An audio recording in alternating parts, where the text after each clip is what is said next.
Welcome, everybody, to Edge of the Rabbit Hole here on Connecting the Universe. I'm author and researcher Mike Ricksecker. With me, as always, my co-host is Victoria Mundae. And down in the chat, Alina, moderating the chat. Well, we have a fantastic episode up for you tonight. A real special guest tonight, Chris DiCesare. So you will recognize him from the recent Netflix series, just came out yesterday, True Haunting, in which, this is like really one of the most iconic American hauntings of recent memory. And Chris's book here, that also just came out, Ghost Boy of Erie Hall, of course, highlights the entire case, very, very detailed. So really, really thrilled to have Chris on tonight. And Chris, the show is peaking at #3 right now at Netflix. So congratulations on this. Thank you very much. It's a wonderful blur. Yeah. Yeah, I mean, who knew, like, all those years ago when this happened to you, which was a very harrowing experience, that you would be here today being able to share this through a really popular medium like Netflix, this particular story. So, really, the first question that I want to ask you about all this, I know we're going to get into some of the details and the minutia, but how do you feel that you sharing this experience is helping others? Well, that is the goal, right? That Mhm. if you do something that is shared with the public that actually serves a purpose and helps or informs. And I think that each one of us, if we look at our lives and assess things, we've had periods of trauma, and they're unique to each of us. But the traumas themselves occur in the same way, where you question your value, your actions, your purposes. And so, whether it's addiction or depression, loss of a loved one, whatever we're working through, we're trying to solve for X in that equation for life. The reason that I'm on Netflix now is because the X I'm solving for, Ghost, is a little more rare and interesting.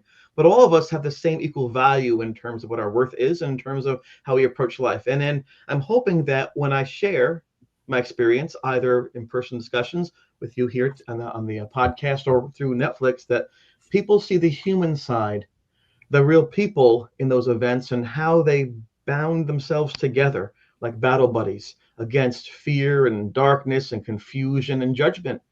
And if we allow ourselves to sleep at night, taste our food, and listen to music, journal things down, all those things will help in any crisis of confidence or constitution. And so I'm hoping that folks can get through their crises, modeling some of the things that I did to get through mine. Yeah.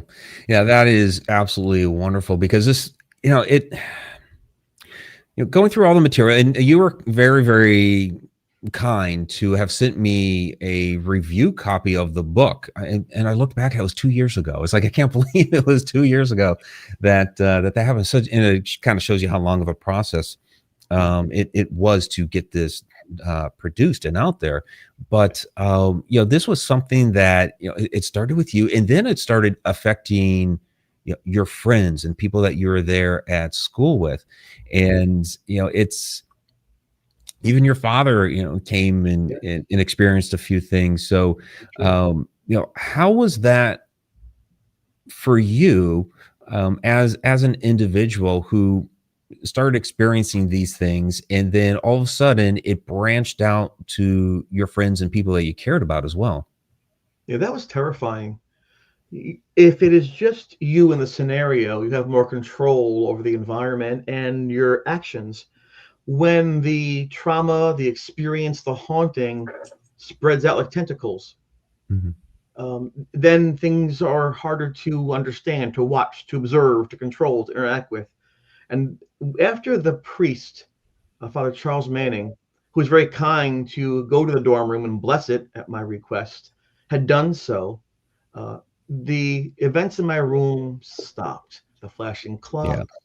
the breezes, the whispers, the shadows. However, the haunting then spread out from my room to other rooms in the dormitory and the campus, affecting other people that I knew in a very bad, bad way. So there's that term that keep things close to your chest. right? They keep things Yeah. immersed so you can see what's happening, or keep your friends closer, enemies closer. The idea is that if you can see, feel, hear, touch things around you, you're better aware of your environment and can act within that environment. When things expand beyond what you can do or see or understand, you've lost control of the situation, which can be dangerous. Yeah. Yeah. Was there any moment though within there? And I know it had to be horrifying for you to see this happen to your friends, but you were going through, you know, you're there at college, you're away from home, it's early in the school year, and as these things started happening to you, it got let known that you're experiencing something, and Right. you're going through, on top of all the aspects of the haunting, which were terrifying. Now you also have people calling you the ghost boy and kind of ridiculing you. It's almost like a form of bullying, really. And so, was there any like maybe sense of validation in there? Like, see, guys, I was right, but oh my gosh, I don't want it to happen to you. I suppose if I was investigating, that would have been great to have that validation, because then the response to what I was doing would have been appropriate and Mhm. hoped for. As I was trying to survive Yeah, and flee from the moment, the concept of the ghost boy just pulled me back into the situation that I wanted to get out of, because now people defined me by it. I went from being looked at as a successful uh, and popular runner and athlete to mhm. some type of circus freak, some type of curiosity. And the interesting thing about that was they weren't wrong. Things were frightening. I was failing my classes. I wasn't running like I was, and I Yeah, didn't know what was happening. Still, we want the right to reserve how we present ourselves, especially in the era now of pronouns and things like that. Back in the day, you had jocks, stoners, geeks, right. brains, Yeah, nerds. We weren't really that, but we pretended to be those. That's what we wanted to feel like with others. But when that facade is stripped away and others around you all claim that you are something, your lone voice doesn't equal the 55 around you. And their opinion of you, whether faulty or correct, becomes the reality in society. So, against my will, I became the ghost boy. And as you mentioned, it was a hard thing. And it wasn't quite like you have for the Holocaust with the triangles, the stars, but it's a similar concept where you are judged, you are labeled, and you're pushed aside. That's mhm. that's that's what it felt to me in that moment. It took me many years, maybe 30 years, to come to grips with the fact that whether or not I liked it, that's how people viewed me, as the ghost boy. And if I was going to at any point in time move beyond it or embrace it, I'd have to embrace that view of me, because that's how they Yeah, saw me. I remember Leonard Nimoy, the actor from Star Trek, Mr. Spock, live long and prosper. He wrote a book, I Am Not Spock. And the yeah, outcry was so negative. And yes, you could, because to us, he was. For him, it was a acting role like Mission Impossible, and that's incredible. But to him, no. And then when he realized how much this character, what he put his heart into, meant to so many people, wrote a second book saying, I am Spock. I get it now, mhm. because that's just what I want. And so watching him do that on a much smaller scale, I then began to say, fine, if you want to call me that, that's okay, because that's how they see me. It's kind of interesting. You use Leonard Nimoy and the Spock character there. It reminds me of and this is a total aside, but Mark Hamill was doing some Broadway, and in his bio within the pamphlet, the bill, he didn't list his credits for Star Wars. And I guess Carrie Fisher went to go see him, and she asked him, why are you not mentioning that? And she's like, well, it's not really a Broadway thing. That's more the film. She's like, look, you're just going to have to accept you're Luke Right. Skywalker. I'm Princess Leia. That's the way people see us. And So, they're loved that way too. People love yeah, that concept, and it makes them happy. So they're, again, I mean, I can be selfish and say, don't call me that. I'm not a kid right. anymore either. But people identify with that. And if it Mhm. allows for communication, identification, and shared ideas, fine by me. Yeah. So, and it seems like you have embraced it because you've just published the book, The Ghost Boy of Erie Hall, That's right. and very very detailed on everything about this particular case. And I guess I want to ask you is, how was it for you writing this book, and by the way, those who are watching and listening later, I do have the link to purchase the book down there in the description. How was it for you writing this book and reliving those moments? Yes, that's spot on, because if you're writing something, you're thinking it. If you're thinking it, you're Mhm. feeling it. So that very process, people think that's just paper, just, pen to paper. It's not. It's you're going back into your experiences, your psychosis. And so I would play 80s music that I liked in the process. So as the frightening events would roll from my brain to out and through my fingers, into my ears came the relaxing, soothing, fun memories. That's why I balanced out the process. Without the music, I couldn't have done that. Anybody who's worked through trauma, it affects actually how you think, not just what you think. And there's a process whereby emotion becomes logical. So, for example, I can say to you, well, that's happened 38 years ago, 40 years ago. You've had how many thousands of nights of that happening again? It's gone. But in the back of the mind, the thought says, it happened once, right? So therefore, it can happen again. And as low as the odds might be, that happening, that 1% chance still could happen mathematically. And if it does, my life is turned upside down Yeah. all over again. So the music would help to soothe me on that. There is a bit of catharsis too, the concept that I held all these thoughts and experiences inside. Yeah. And I wondered for many years, it must have meant something, right? It just seemed to me it was beyond me, that people would find meaningless, but what? So I'd cross the street very carefully so I wouldn't get hit by a car in case I lost the knowledge.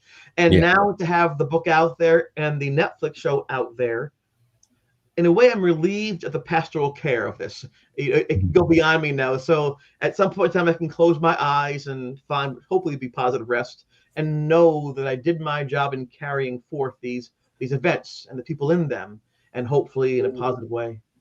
And does it give you like a sense of some more closure here? I mean, it's so many years after the fact, but and it seems like when you were there, you did have you were able to basically help this entity in a sort of way, and you had, and I love this photo that Jeff took of you. You're free of this thing now. But all these years later, with, because it had to be kind of lingering kind of back behind the scenes, does that just give you closure on all this now, even though you're kind of in the middle of it with the Yeah, whole Netflix thing? it's interesting. I don't know if I think differently the same as their people. For me, closure is found when someone else finds their closure. It's an odd Mhm. thought that I have, but and I'll give you two quick examples. The first thing is that when I had my children, they'd be the children of the ghost boy. And I had the Mhm. opportunity perhaps to raise them with this understanding and this fear.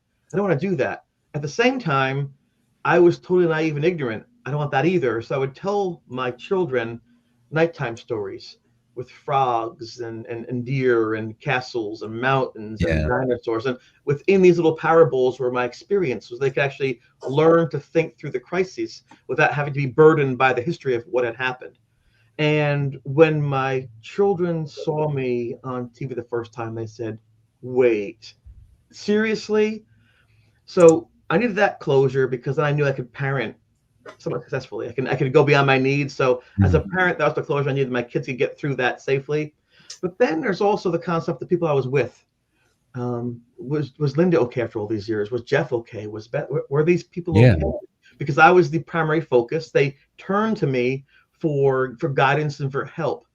And the biggest closure for me, it occurred in 2015 when we had a 30th anniversary of the haunting of Symposium, and they got us together, all of us together in a room, and for the first time we spoke about it, what we Yeah. saw, how we saw it, and we made it through. And I thought, wow, we survived. So the closure that way is there. The closure has been established, but the relief of not being one of the principal carriers, proponents of the message, Mhm. phew, now I can live Nice. my life without fear. I know it might sound kind of strange or maybe counterintuitive, but that's how it's worked in my mind over the years. Yeah, Okay, I it have a makes. quick question. Yeah, go ahead, Victoria. Sorry. A lot of time, well, not a lot of time, all the time, trauma is stored within your body, whether you realize it or not. Did you have any sort of, and don't get too personal, any sort of health issues after this? And if so, did writing the book help release the trauma? I had this You know what bad I mean? rash. No, just kidding, just kidding. Was calculus involved? I agree with you 100%. In fact, during the haunting itself, I couldn't run. Before the haunting, I'd run 9 marathons, 42 kilometers when I got to college. And within a few weeks of that haunting occurring, I couldn't go more than 200 yards, 200 meters without like my legs wobbling under me. It just ate me up. And I think anger does that. I think fear does that. I think trauma does that. All those things is why people talk about trying to live or have daily routines that reduce the trauma. That would make sense. I'm sorry. Yeah. That would make sense. Like you couldn't psychologically, you could not run away from this. So that would make sense why you couldn't run. I remember telling Jeff, who lived next door to me in the room, who would chronicle these things. I said, what's interesting? No matter how fast you run, no matter how strong you are, no matter how smart you are, if you can't understand your environment, you can't function in it. And when that happens, it builds a stress in you. The stressors, they're called. And the stress makes you sick. You can't sleep as well. You can't absorb your food as well. And so it's like this holistic thing. So yeah, my dad came to visit me and he said to me, my God, what happened to you? I've lost like 15, 20 pounds in like 3 weeks. And I remember he told my mom, that's not the Chris that I know. Who is this person there? And even when I put the weight back on, when things ended, my mother said to me, you look the same again now, but you're a different person on the inside. So trauma works in very quiet ways, very subtle ways. And as you mentioned, trauma may never go away because the traumatic experience changes how you think. Rewrites thought through the neurons. And then when you dwell on those thoughts, it creates more pathways and it reinforces those thoughts. So other things go to that. So my heart goes out to folks who are working through that process, even things that are biomechanical or inherited, such as like things like dyslexia. The student's told, well, you're stupid, you're not trying. No, they are trying harder than you're trying. It's not functioning a way they can express what they're seeing and reading. And remember, I was lying on the floor of this bathroom thinking I was dead, thinking, oh my gosh, I can't do that. I can't communicate effectively. And that moment, I think, has made me a better teacher because now I'm slower to judge and quicker to listen. I have a more open experiential base to pull from to say, wait, he's not angry because of things that I'm saying to him, or people are saying he's angry because he's feeling himself. He feels he feels he can't do it. There's no confidence there. So if I can teach him or her to read, to problem solve, to socialize, and give them the tools, help them build the tools to move ahead, that's the real teaching job. Do you think this experience happened to you as like a catalyst to change the direction of your life, if it did, so you could help others? Or are you still on whatever you majored in, or did you continue on in that relationship? I can rationalize that. That's a good rationalization. I wish it never had happened. I truly believed I was dead in that time period, would not make it through. And I wouldn't wish it on anyone. However, having survived this through luck, friendship, faith, whatever you're going to put in there, I made it through.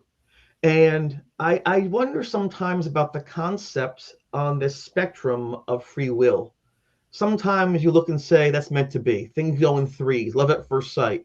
It just fits with the cosmic consciousness. It seems to fit within a paradigm that you can understand mathematically, scientifically. Other times, the fruitful boy gets cancer and dies.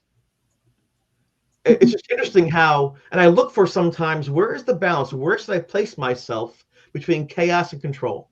At what point in time? And when you go through a crisis with the paranormal, you ask yourself brand new questions that someone who hasn't been there wouldn't ask. For example, in the Christian faith, for example, the faith is basically defined as believing without seeing.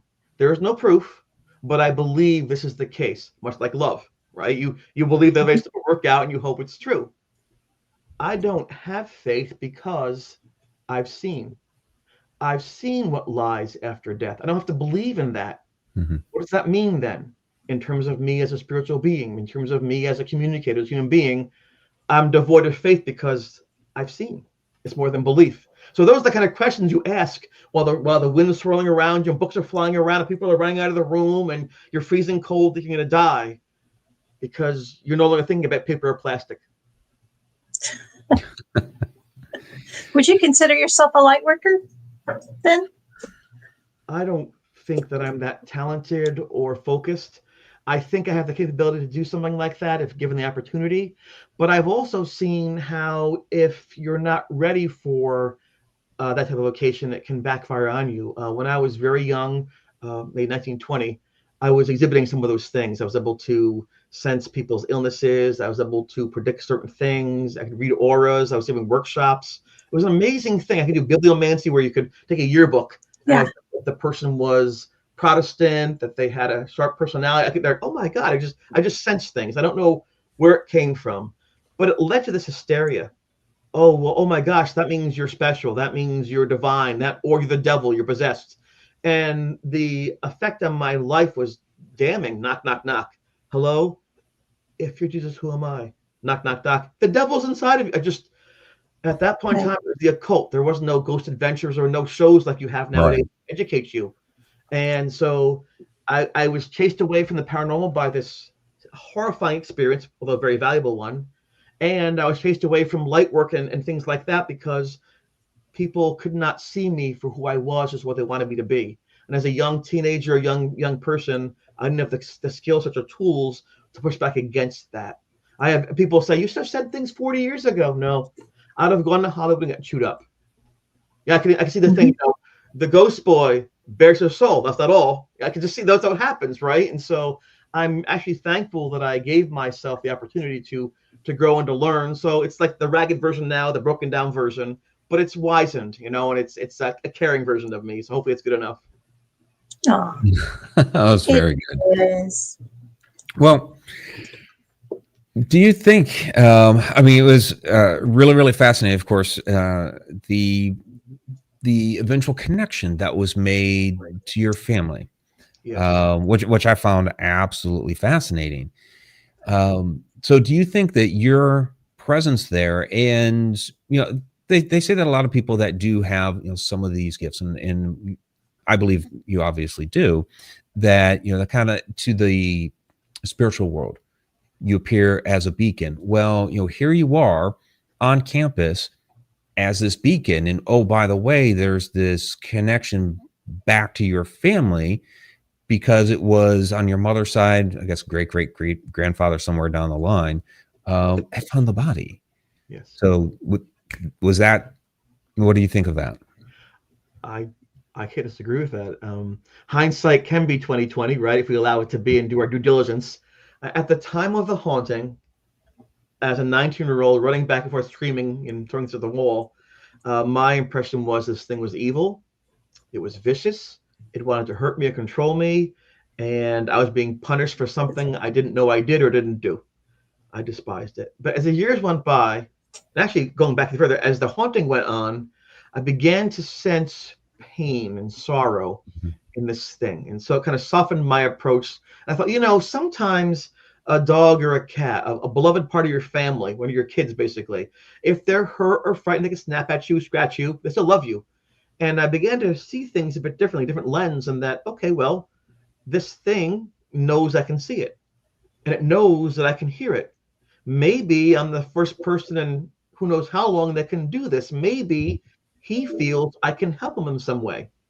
And what do? I throw things at him. I get the room blessed. I could push him away. I think that might have frustrated him. I think it might have lost some concentration. Like, what are you doing? It's almost as though someone's drowning. Yeah. Do you think that's why he went after your friends? Well, I think there's my friends, because if the room was blessed, he could get to me. I'm safe. If it hurts my friends, what do? I help my friends. It was brilliant tactically speaking. Whatever this thing was, it could outthink me from day one. And so I said, oh my gosh, I have to help my friends. It knows that. So it attacks Beth, it attacks Linda, it attacks all these. And guess what? Yeah. I go to it. Brilliant, frightening, but brilliant. And the whole aspect of the familial connection going back, and the idea of generations and those things, we didn't discover this until 27 years later. So for all that time, I assumed it was somebody maybe who had submitted to pressure and maybe hung themselves to their own lives or some type of thing like that. And then the bombshell came out through genealogy and lineage, and my family worked on some of that, and Pace State University worked on some of that. there was a young soldier named Thomas Boyd who was captured by Native Americans and tortured and killed, and then decapitated, horrible, horrible things, and left there to die. I would run by the tree that he was killed on almost every day, 220 years later. We've discovered that my mother's side of the family, last name Hubley, about 6 generations back, her uncle and grandfather found this person's body and buried it. Yeah. So perhaps it recognized the genetic component, or perhaps it recognized. I didn't think about ghosts. I wasn't into ghosts. I didn't really believe ghosts were there, so I didn't do much analysis ahead of time. But looking back, some of that stuff was pretty fascinating. Yeah, it could have been some sort of recognition of similar type energy or something to that effect. Yeah. Right. Yeah. People sometimes think that Ed and Lorraine Warren had a role in this, and they came to the college to talk. I listened to them. And it's possible they might have said some things that allowed my mind to consider possibilities. Because 11 days after that, that's when things began to occur in the dorm, all the sounds and the full-bodied apparitions, things like that. And so I tell people it began on February 11th, but I don't know if it's true. It could have happened to me before that. I just wasn't paying attention. I wasn't aware of the possibility of that. So again, it's what you don't know. You just don't know that you don't know. Right. So, yeah, Ed and Lorraine show up, and so it seems like that was especially at that time, a really fascinating topic, because they were doing the circuits, and it was basically them and Hans Holzer, and that's all you had back then. Right. Yeah, because a very, very different world. I think a lot of people, especially the younger generation, and not trying to insult the younger generation or anything like that. It's a very, very different world, because today we have all the television shows and things like that have been around for like 25 years now. And so it's kind of been within our lives, which is in one sense great, because now it's a more open topic. People are able to really freely discuss it. And I think it's allowed people to realize, oh, other people are having these experiences too. I let me talk about my experience, but back then you didn't have that at all. And so, Ed and Lorraine coming there had to be, just really, really, I don't know, shocking, enlightening, surprising. What were you thinking about their presentation that you actually got to attend? It's as you mentioned, Mike, time passes and different generational things ebb and flow, and cultural fads and whatnot. At the time, we couldn't have known the role they would have played historically in the field, whether mythologicalized or not. They were pioneers in the field. They took the slings and arrows. I know that people will debate all their cases and their value. For me, they were very helpful because they presented, and I can say this is what I can say definitively. When Lorraine Warren spoke to you, she meant what she said. She could be wrong, but when she spoke to you, that's what she believed. And when you're speaking with anybody and they're talking from the heart, it makes it easier to take it in and to listen and be a part of that conversation. I had no doubt that she believed what she was saying. And Ed was a very effective communicator, almost like I know he's almost negative, but a carnival barker, like an MC. He had a great pacing, a great cadence, a great flow, and it was a great show. Star Trek, a great show. Stranger Things, a great show. Not real, but great entertainment. I went there because Jeff said to me, it's free. Or would you go? And that's the truth. But when I got there, this is a great show. They had these slides. They still, if you're a young person, it's a still image with no sound. You get to control the carousel that the slides were in. Yep. That's what it was. And the pictures were purportedly images of ghosts or spirits or things like that. Were they? I don't know, but they were compelling. And then they had these things that they called EVPs, which I found out later on was electronic voice phenomena. And there were these sounds, and I have to say they sounded off. They didn't sound right. Could have been a goat that was sick. I don't know. But again, it was credible enough in terms of presentation and experience to say, this is interesting. I'll give it a thought, and maybe there is something, and that's cool. Got my money's worth from that, and that was cool. And Lorraine was elegant. She just like the 40s. She had the straight back and the hair up and the gown, and she had a presence, and I constantly say this, and it's the best analogy I have. They were like the Colonel Parker and Elvis of the paranormal. There was something, and people now talk about them either as destructive forces or icons in the field. Yeah. Whatever you think of them, that's how powerful they are in that spectrum. Do you know what I'm saying? Right. Beautiful. And so, not having things we have today, I think, was both helpful and hurtful. The concept that we have today of hundreds of groups, tons of podcasts, hundreds of shows. I remember the first time I got in television, it wasn't to do investigation, it was to actually share my experience. But I began to meet folks who did the TV shows, who went on investigations. And it became clear to me right away that it was high in entertainment value, but low in actual data or verifiable activity. Right. And so I'm never a bad person, you can tell. I went to one of the stars. I said, let me ask you a question. I'm troubled, and maybe you can help with this. And I asked, if it is true that sometimes people kick the walls or make these things happen or do things over and over again, does that bother you that you're not giving the audience a real experience? I said just like that. I'm just curious how you feel about that. And he said to me, you know what? Listen, what you're saying is true. Most of the time we have to create the situations, create the sounds, create the things. On occasion, there is something. And the problem is we can't investigate because we have to go to the next place 2 weeks from now. We just can't stay. But I'll tell you what he said to me. I'll never forget this. We share locations that can be preserved and studied, terminology we can use in the field, safe methods of investigation. We raise awareness. People don't feel alone anymore. I thought, you know what? Interesting. I never considered that they're actually serving a function beyond the ghost validity. And it's true. Right. And those shows set the foundations for what we have now as modern research and ghost hunting. Yeah, that's exactly what I always tell people, pretty much the exact same thing, or at least pretty close, that take what you want from the actual investigative aspect of it, but the fact that it has allowed us to have this conversation more freely and open and allow people to realize that others are having these experiences, it has created a culture today in which we are more freely able to talk about this. Because years ago, if you were talking about it, in your case, you're ridiculed as the ghost boy. Others were, either ridiculed by their family. Some, it used to be, oh, you're going crazy. You're going to be put in the straitjacket and get sent away. So it's created a whole different culture. Say what you will about the actual investigative part of it. Right. Agreed. Absolutely. Yeah. So let me ask you this. You mentioned, Jeff brought you there to go see Ed and Lorraine Warren, and Jeff was a photographer. So what did you think of his photos? He had some interesting ones that were taken throughout this, and we'll share a few here. Hey, there you are. That's Valentine's Day, 1985. It's about 8:30. That's the poster for the Netflix show, and that's same night. That's the same night, yeah. And you were actually feeling something cold. Yeah, Jeff wanted to get some type of evidentiary or proof, something to show ourselves and others that this wasn't some charade.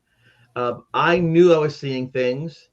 He believed that I was seeing things and saw things extraneously around. He didn't see the ghost, but he saw that things around the ghost move.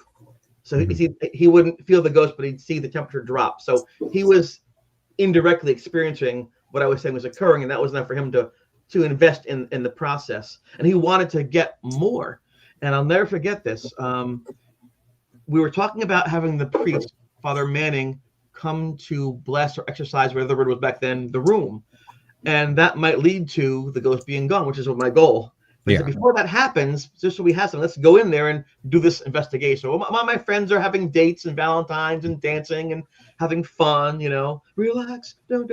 I'm in this cold room with my friend with the camera looking for dead things. So it was not a cool thing. And I remember he said to me, he'd seen, I believe it was in search of perhaps a method whereby if you put your hands in front of you, like straight out, you could possibly feel for temperature variations, cold areas in the room, cold spots. And that could indicate a place where a ghost was, because the theory was they would drain energy from the area. Additionally, when we had activity, the room would get so cold, you think the window was open, you see your breath, but the heat was on.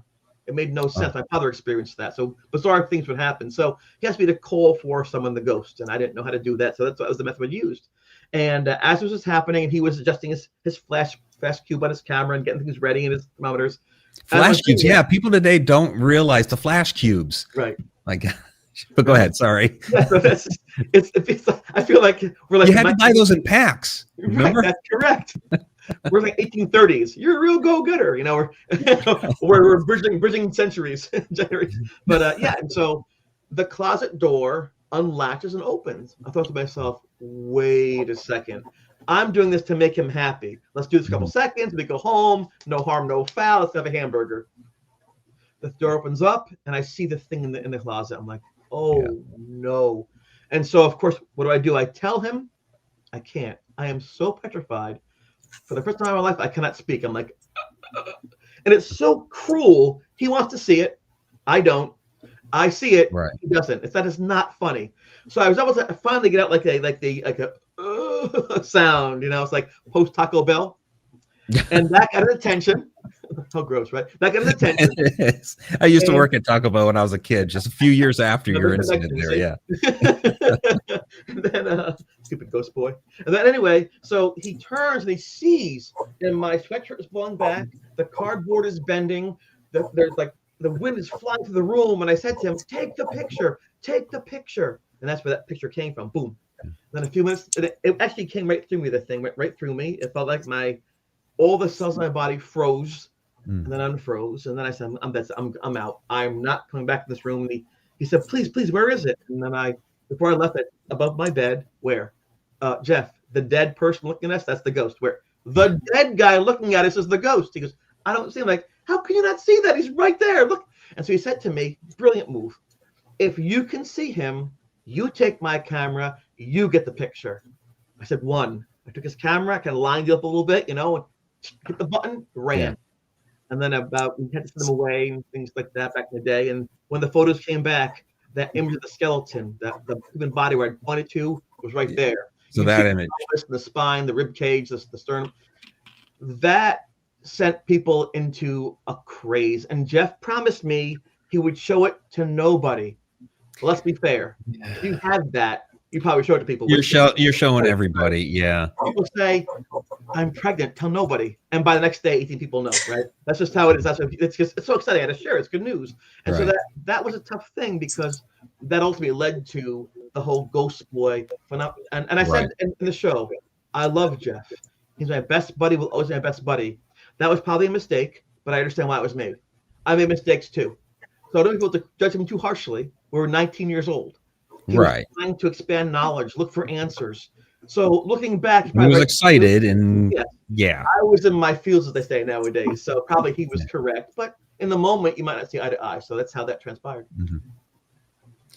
Victoria, looks like you have a question or two there. So I've been talking a lot. So I think you and I are very close in age. 27, right?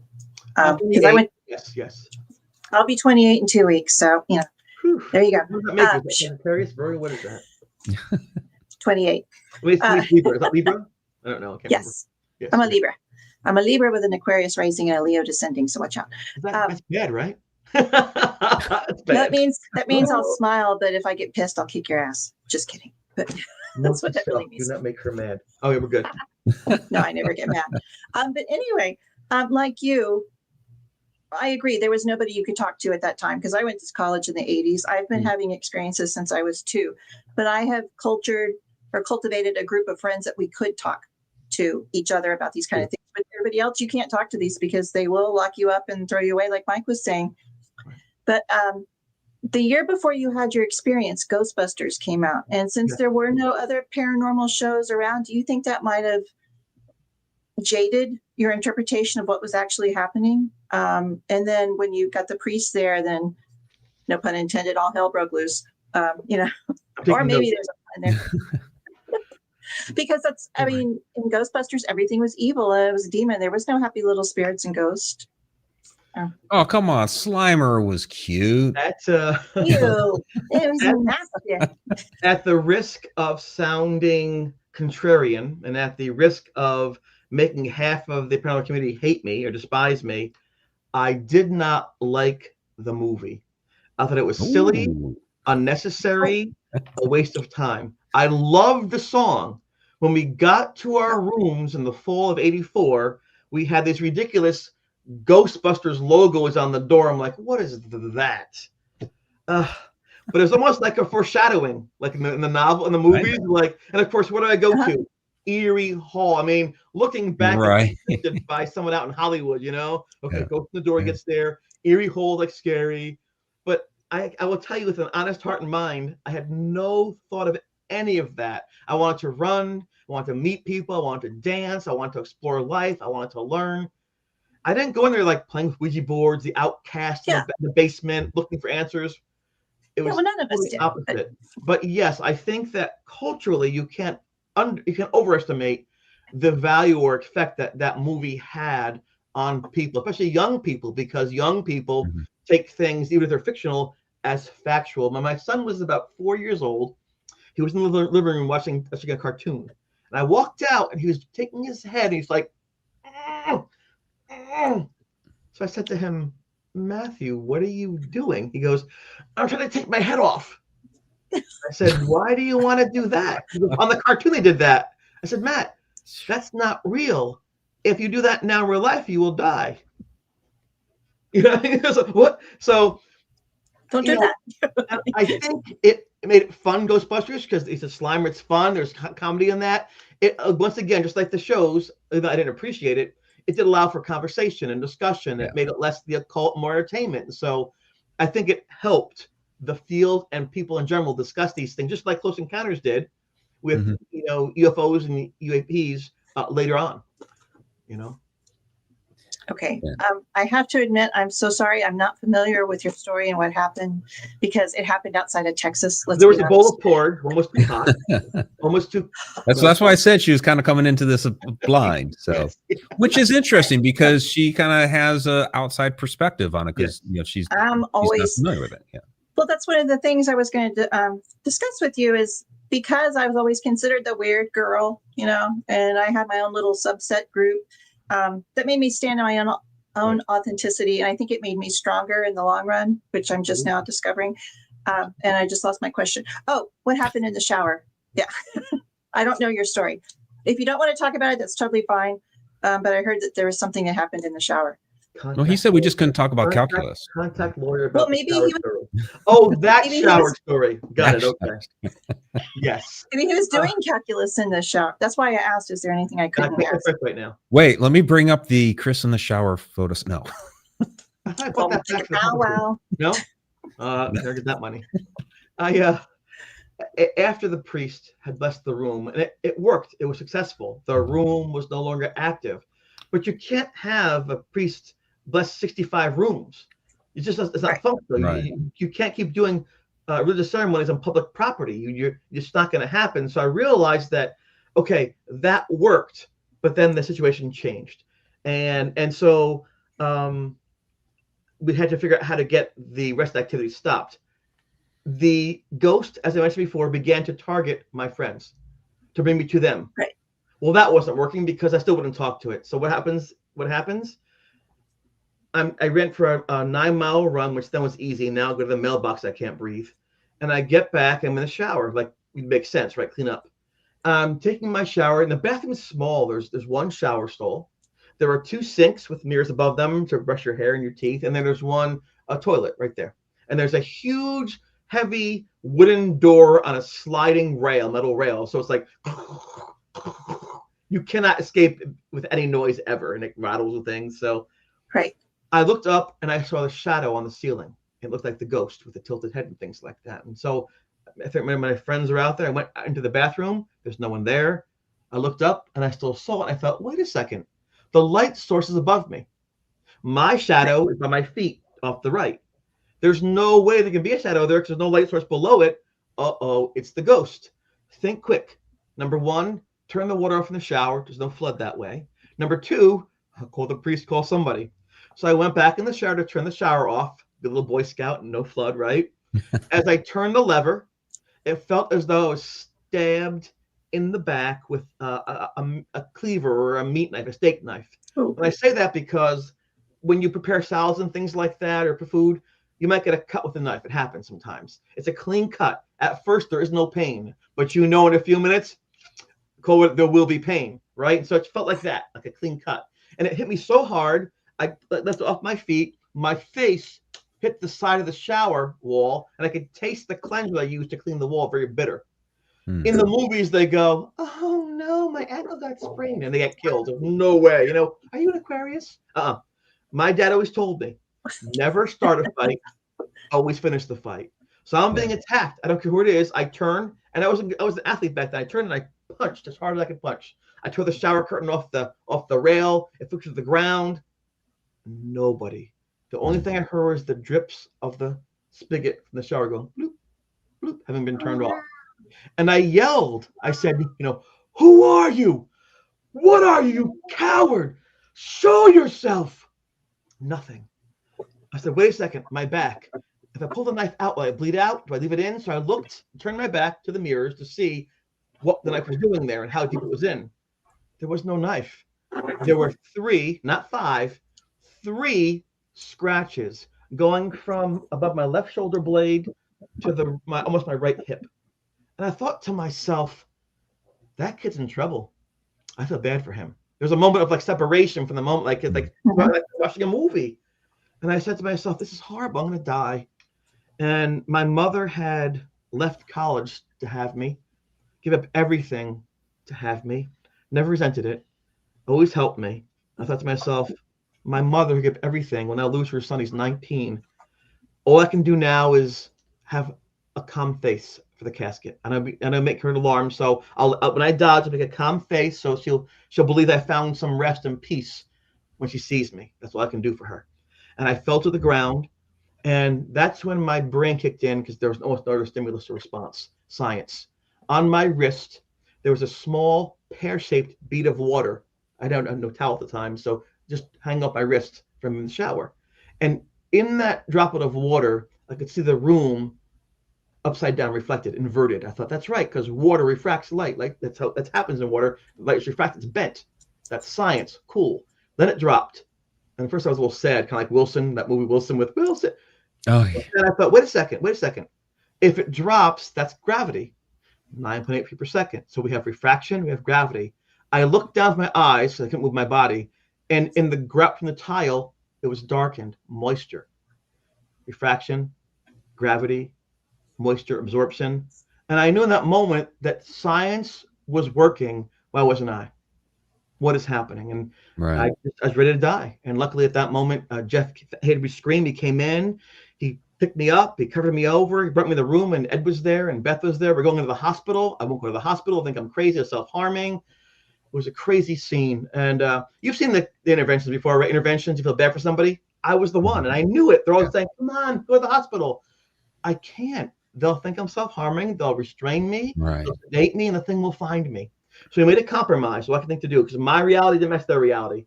So we got cotton swabs, peroxide, and bandages. So, bandage up and on my back, just tons of bandages. I couldn't wear a shirt to tear the bandages off. See, little things like that, little facts like that, those details tell you what someone went through, rather than saying, "Oh, that was fine," because the movies are scripted. Life is not. Right. Truth.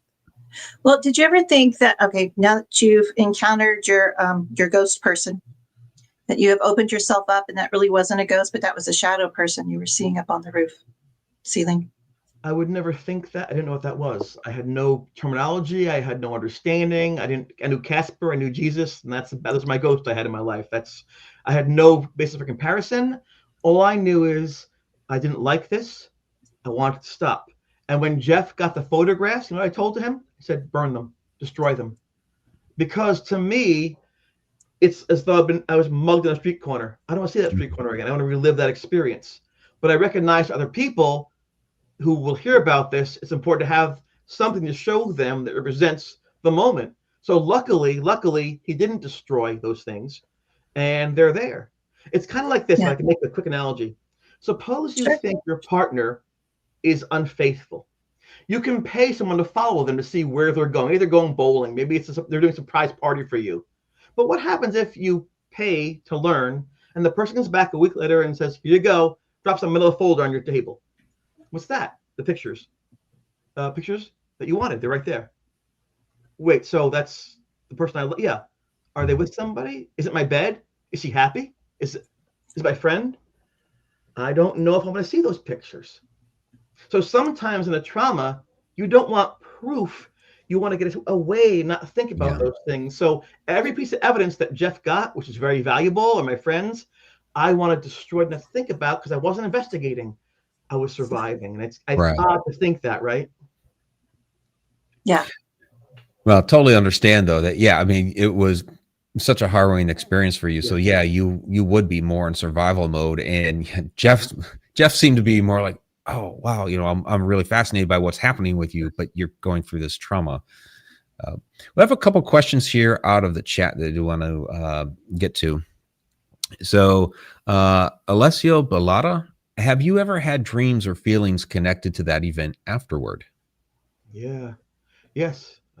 A lot. It's during the haunting, I'd have these horrifying nightmares that I'd wake up from screaming in the middle of the night and scaring everybody around me that they seem so real. And then I realized that sometimes you can't tell in those moments when you haven't been eating properly or sleeping properly, or you half asleep. You don't know. It's a scary place to be. And I think the mind at night goes through memories and processes through to see what to keep, what to not to keep, how to process things. I think it's part of a technique of survival and restoration. So yes, I am a little embarrassed to admit, but the truth is that on most nights, if I'm by myself in a room to sleep, the light is on. Oh, okay. The light is on. And the Warren said, don't do that, because if you do that, that's more energy for the spirit to absorb and to use against you. But my emotional response is, I still want to see. I still want to see. And so again, it's there's theory and there's application. Yeah, but I imagine that experience has left some scars, and so that's a result of that. For sure, they're hidden, but they're there and they're deep. Yeah. So okay, I have one more question. Oh, okay. Can I ask real quick? Okay. This is probably a quick one. So Jacqueline Lara asks, does he still keep in contact with all his classmates? When the haunting ended, for the most part, we just scattered to the breeze, just scattered to the four corners of the earth. We know how to deal with it, talk with it. It's taken about 30 years for most of us, and maybe 40 years from us, to get together. But when we do get together, it's as though no time has passed. The same personalities, the same relations, the same trust that we had in those moments. Jeff and I have had a long-term, consistent relationship, best man relationship, nice, best friend relationship. It's been wonderful working through the film. Please Talk With Me. And just to clarify something too, there's a tendency of people to say that Jeff was just trying to get information, and he was. But when the scratches were on my back, he wanted a picture. I said, please don't. I wanted to make sure that I was a person first. He put the camera down. A picture of scratches on the back. Put the camera down to show me he cared about me. Good. And that was one of the best moments of my entire life, knowing that I had value beyond the ghost boy. Right. Good. Go ahead, Victoria. Okay, real quick. When you were standing outside and you were taking the picture in front of Erie Hall, did you by any chance look in the bushes to see if there was a second E that fell off the building? That would have been. That is hilarious. I love that question. It's so apropos. That's what should have been, right? So, oh, there it is. Up too late. It's kind of like I get that foreshadowing, like the movies. Look, it's Erie. All of a sudden, the ground pan down, like, oh, there's a second E, but they don't know, but you do. I love that concept. Is it a 6 or a 9? Right. It was named after Lake Erie, one of the Great Lakes. So that. But I've always said to people forever, it should have been 2 E's. And I mentioned that to the research crew in London around 2021. And then they're like, bing. And that's why you see 2 E's in the title, because Erie was, in fact, Erie. And that's the hardest sell. People will believe there's a ghost there. All these things happen, but they will not believe it's Erie Hall. That's too much for them. That really wasn't my question, but I was just curious about that. But let's say someone comes up to you and says, Chris, you won't believe what's going on. And they tell you a story about their experiences. What do you tell them? I listen because I don't know what they're going to tell me until they tell it to me. And they might just want confirmation. They might want just an ear. They might want some kind of soothing. They might want my advice. I don't know what they want until they tell me. So this is tough at conventions because you might have a lot of 10 people in front of you. You can't spend half an hour working with them on these things. But I always listen. I always make eye contact. I hold their hands. At least they know one thing. In that moment, I care about them and I respect them. And I believe what they believe. And I think it's very important. Then later on, I'll say to them, listen, if you need to call me or talk to me or Facebook me and we do it that way, because let's face it, we're talking about the afterlife, things that you can't see well or heal well. We can't even function as human beings face to face sometimes on this planet.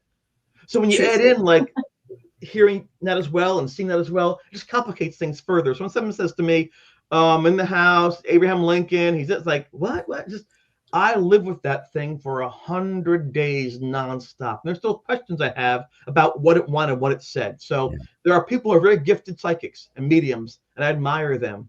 But it's not like on TV where someone walks in and know everything about a person. It's just not that simple. And I'm glad, because that was the case. Life wouldn't be fun. Yeah. Are So they still having? I'm sorry. Are they still having activity there?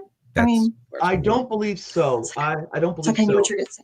I don't. Yeah, and that's kind of what I was going to ask. Because after your experience, it seemed like the haunting stopped. That was it. Like there was a resolution there.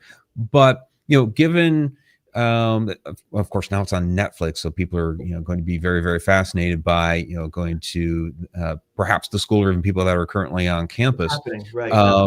What would you say to somebody who's like, oh, that sounds fascinating, let me try to actually communicate and maybe try to restart this whole thing? Because I imagine some people I've known investigators, really they say they're investigators and they're not really investigating, they're just trying to have a scare, which this was horrifying for you, right? Or get TikTok likes just to get their hits on Facebook, the notoriety.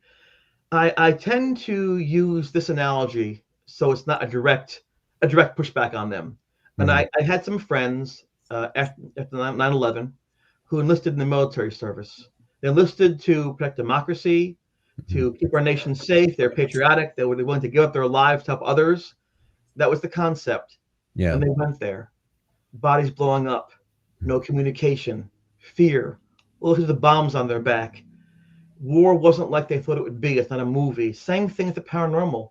Be careful what you ask for and seek. There's one thing talking about it, but any human being who's gone through the like I did, like Christopher Lutz, that's Quarantino, or Andrea Parent, will tell you, please be careful. Unfortunately, people often learn the hard way. That's unfortunate, but I still make it part of my mission to say to people, be responsible, be safe. Good. Yeah. So, we are kind of winding down. So we are going to, those that are watching, we are going to kick over to the after show here in just a moment. Those that are listening to the podcast version of this later, please encourage you to join us every Wednesday night, 8:00 p.m. Eastern time for the live show. And, feel free to, of course, drop in your questions. We have, photos and videos throughout, depending on our guest, or if I'm just doing one of my standalones. But do encourage you to join us every Wednesday night, 8:00 p.m. Eastern time. And for Chris, his book, The Ghost Boy of Erie Hall, I've had the link down in the description, so please go ahead and grab that. You may recognize that somebody did a little review for it. That was me. Now that guy rocks. And then, of course, watch the excuse me, the show on Netflix, True Haunting. First 3 episodes of this first season are the Ghost Boy of Erie Hall. So guilty as charged. Yeah. Victoria, you have any last questions before we kick over to the after show? Which, of course, we can ask more questions in the after show. So. You need to call it the Afterlife Show. Star Trek rocks. That's all I can say. Live long and prosper. Yes. All right, everybody. Thank you. Yeah, appreciate it, Chris. I really enjoyed the talk. It's been good to catch up with you because it's been a few years since we've been in the same room together. So they know this, but you are incredible. You are kind. You are intelligent. You're sympathetic. You're informational. I really respect you 100%. Well, you are too kind, my friend. But thank you very much, and please stick around for the after show. So, all right, everybody, that'll do it for this evening. Until next time, if time really exists. I hear Toby there. Yeah.